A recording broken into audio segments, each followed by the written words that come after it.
It increased the amount of people who ultimately said yes. The ask for the sale became an either or close. Because in that smaller look back window, if something bad happens, it really stands out. 2 months in a row, we crushed our new sale goal.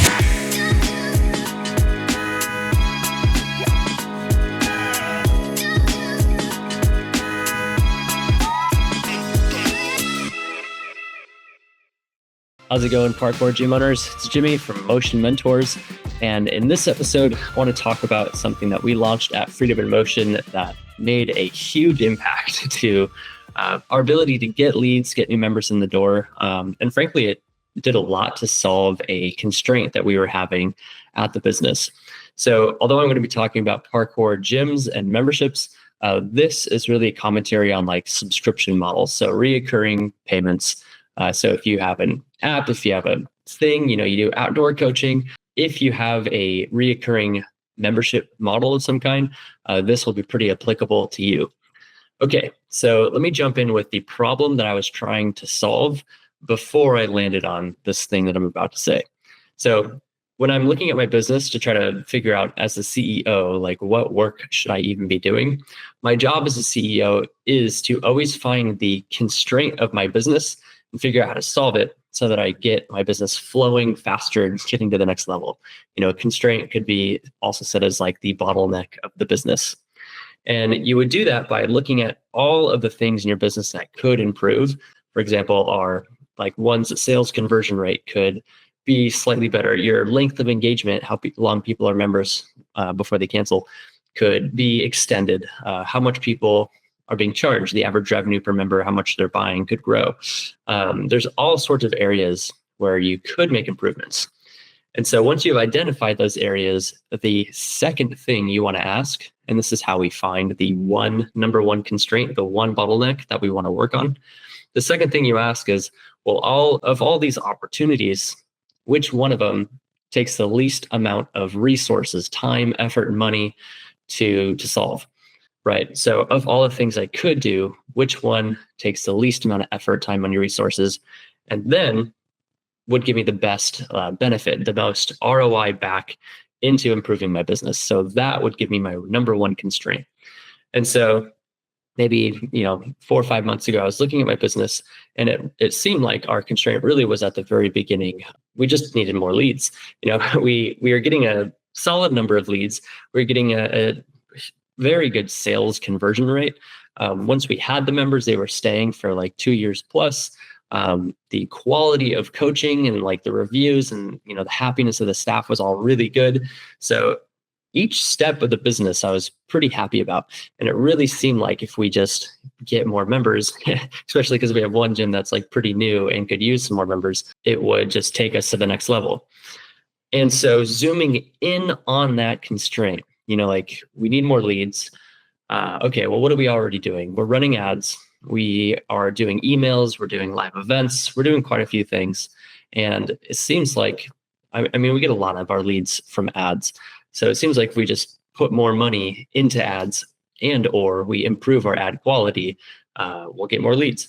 So definitely, went down the rabbit hole of how's our video ad quality looking? How are our hooks? Are our hooks effective? How's our ad copy? Are they effective? Is our landing page converting well? And I was pretty happy with each of those different metrics. And after we tested some different hooks and different variations on the ads and the videos, we landed on some ads that were getting leads and getting quality leads at a really decent rate. Our cost to acquire a client was as efficient as I've kind of ever gotten it, which is sweet. So I was confident that our actual ads were good.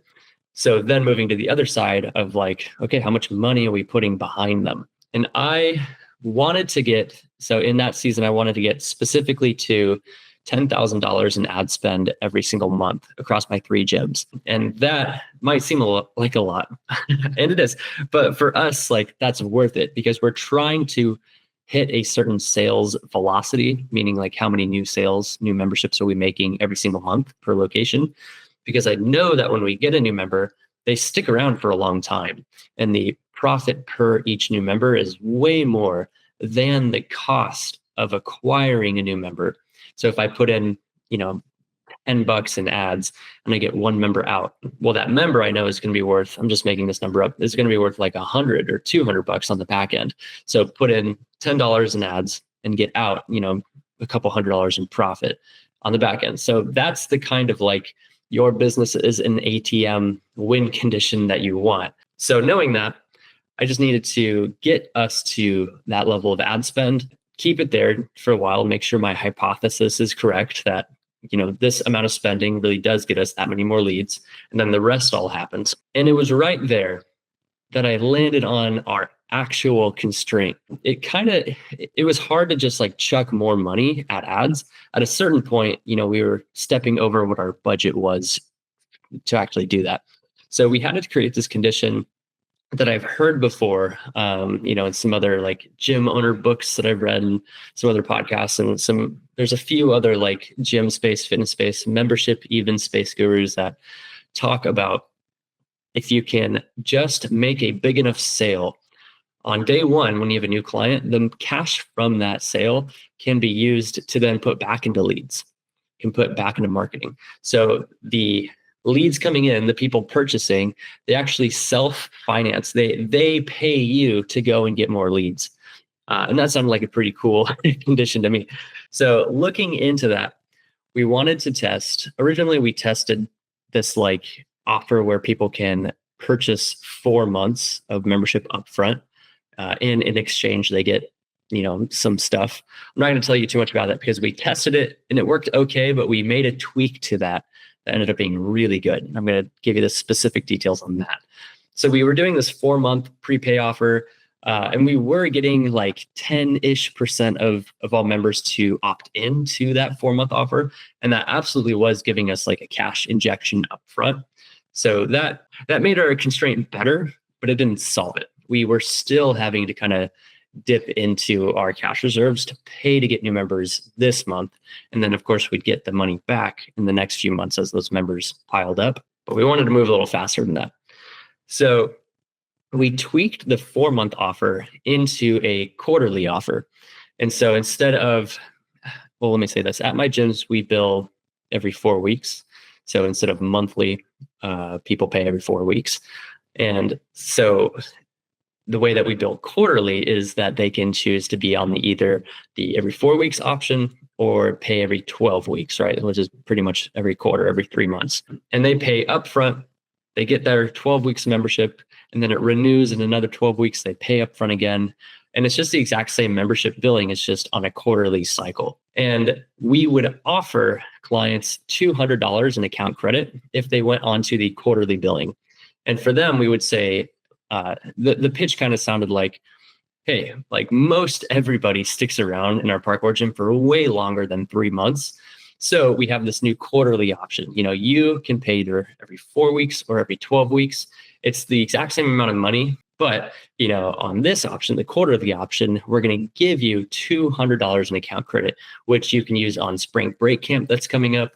Birthday parties, we have all these other events coming up. We would tell them right then and there, like, what are the things immediately happening this month and next month that they can use that account credit on. And this was unexpected. It actually made our closing percentage greater. It increased the amount of people who ultimately said yes to either membership, to the 4-week membership or the quarterly, because we changed the way that we actually asked for the sale. So after we did our entire sales pitch, we did the price presentation where we actually show them the prices. We would say like, okay, this is our 4-month option. And like I just said, dear viewer, like I just explained to you, most people stick around for more than, the 12 weeks. So we have this new option. And then we would show them our price binder. This isn't it, but this is just a piece of paper. But on one side, we would have the 4-week option. And then on the other side, on the page turn, we'd have the quarterly option. And we'd only show them the quarterly option that corresponded to the exact membership they wanted. So if they wanted like our silver twice a week, visit every twice a week option, we would only show them the quarterly price for that. So we wouldn't like redo the whole entire menu all over again. But the ask for the sale became an either or close. Would you like this or this? Would you like the quarterly or the 4-weekly billing option? And we let them choose from there. And the benefit was is that because they were given an either or choice, they just picked one. So it wasn't really about, do you want to sign up for a membership? It was, which membership, which style of billing would you like to do? And of course, this is riding on, this like really scripted big first day procedure of like, we choreograph a really great first trial class. And the way the sales team and the coaches work together, they like hand off the student in this way to where someone is always like taking care of them and someone is always in contact with them. So there's a lot to the actual sales pitch that creates the condition of an easy sale. But we didn't expect for adding in the either or close to literally increase the overall amount of people purchasing. That was pretty big. Fraser, who innovated on that one, he's the sales director at Freedom in Motion. Okay, so then the end result was that we ended up seeing about 25% of all new members choosing the quarterly option. And for us, that can range in upfront cash of like $550 up to like $1,500, if a family has a couple kids. And we are spending that level of money on ads to get in that many new leads. And 25% of all the members who convert are doing this quarterly option. The end result was exactly the condition we wanted. Our new revenue generated by new clients was more than what we were paying on ads. And then those new clients, they just went right into our weekly classes that we were already running anyway. So there's no need for like a 6-week boot camp. There's no need for like carving out a special, class or some special thing that you have to train your staff on and manage carefully. We just cadence of billing and then put them in our already, highly valued, highly rated, kids love it, parents love it program. So it didn't add any additional complexity. But for me, the marketing director, and for Nick, my sales director, we were being paid to get new clients. So then I can get my sales team all the leads that they needed. And then with that, for 2 months in a row, we like crushed our new sale goal, which was very cool. And so that was me like feeling the experience of, okay, here's my constraint. Let's double click on that. Let's open it up. Oh, our actual constraint is the cash needed to get these leads. Okay, let's tweak our offer. Let's figure out a way to get more cash in the door from these new clients as fast as we can. We tested it with the 4-month thing. That was kind of good, but we only got a 10% return on that, 10% client take rate on that, which didn't quite do it.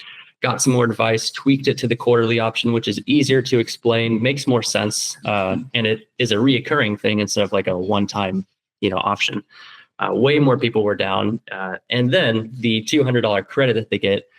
We're seeing two interesting things with that. One is a lot of people aren't using their credit.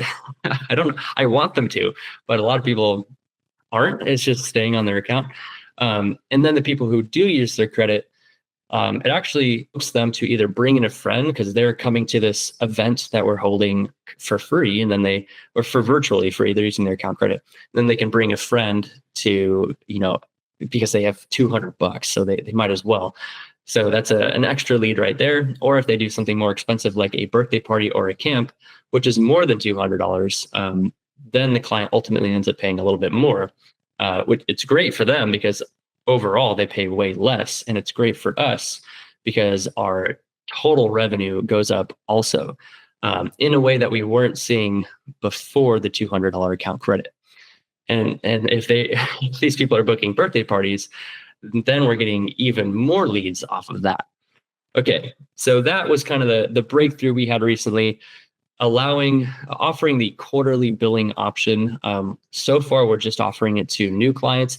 We haven't yet turned around to all of our existing clients and said, hey, everybody get on the quarterly train.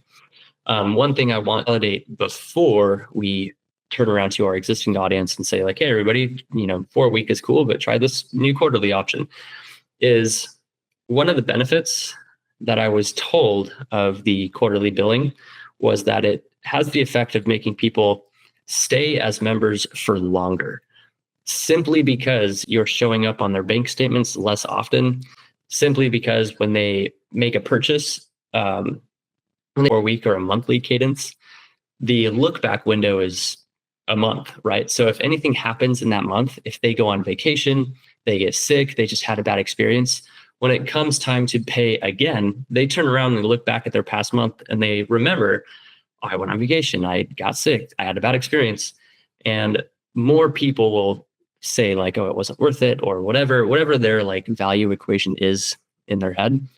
Whereas if it's a longer look back window, they're paying quarterly. So now they have, 3 months essentially to look back on and say, despite me getting sick that 1 month, despite me like, whatever happening that other week, I still had all these other experiences, all these other weeks of positive experiences, of good classes, of good times with the coaches, of me or my kid learning these things or leveling up, and 3 months of a good experience to look back on. And that is supposed to your value, because in that smaller look back window, if something bad happens, it really stands out because of that negativity bias that us people have. But if it's a longer look back window, there's more opportunity to look back and reflect on the actual benefit that someone got from our program. So that's the idea. Other people have like demonstrably, calculatedly, they have those results, right? Their billing option was switched to quarterly and they just saw their length of engagement improve. Cool. I'll do that also in my business before I, turn around and tell all of our people to switch, because switching has like an operational cost to it. We would have to get in there and do that for everyone. They would have to kind of go through that intellectual effort of deciding if they want to switch. So I'll just there before we do that. Okay, that's my little side tangent on that. To acquire clients, now we can pretty much get one. I just have to keep an eye on my ads and make sure that they are still performing well, because we do need our cost per lead to be within a certain range, or cost to acquire a client to be within a certain range for this equation to still be in the green. So if anything starts to fail, I turn my attention to how our hook's doing, how our video ads doing, how's our copy. Let's make a few and deploy a few and keep a careful eye on it, select the winners, and then make more of that. I could say a whole bunch about that. Okay, do recommend. I'm going to have a blog post about this also, just like laying out these steps. So if you want to follow along while you consider these changes in your own parkour gym or your own membership service, check that out, open it up, and kind of see all the finer detail in there. And okay, next time I'm going to have Christopher Hollingsworth on here, and we're going to talk specifically about how many members we actually did get. We got it for a few months in a row, which is pretty awesome, and we are going to continue that train. And all right, I digress. I'll say more with Christopher in the next episode. All right, guys, hope that was helpful. Shoot any questions to me if you have them, and I hope that helped you grow your parkour business. All right, peace.